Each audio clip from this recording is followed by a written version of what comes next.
2008. gada septembrī Maxima aizsāka kampaņu efektīvās iepirkšanās programma, tomēr Maxima dati liecināja, ka paldies karte nebija īpaši iecienīta pircēju vidū, jo tie neizprata tās sniegtās priekšrocības. Tādēļ mūsu uzdevums bija viegli uztveramā veidā atgādināt par paldies karti un tās priekšrocībām. Laikā, kad cilvēki necer saņemt lielākas algas vai prēmijas, Maxima nāk klajā ar savu lojalitātes programmu, gan algu, gan prēmiju. Mēs visi zinām, kā notiek iepirkšanās. Stumjam ratus, krāmējam tajos produktus, rēķinām, cik kas maksā, stiepjam maisus.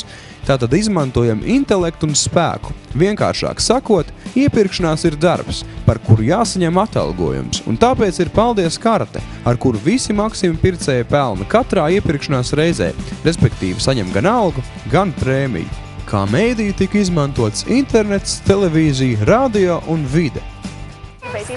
Centis nevarēja neiesaistīties. Mammītei, savs darbiņš, bet tev savs. Un Centis aizdomājās.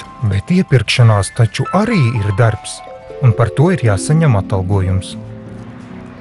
Paldies karte ļauj nopelnīt katrā iepirkšanās reizē par stumšanu, par stiepšanu, par rēķināšanu, par prasmīgu iepirkšanos. Maxima, par visu padomāts.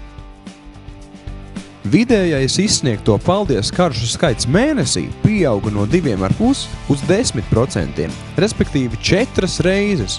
Salīdzinot ar nedēļu pirms akcijas un pēc akcijas, nedēļā izsniegto paldies karšu skaits palielinājās par 70%.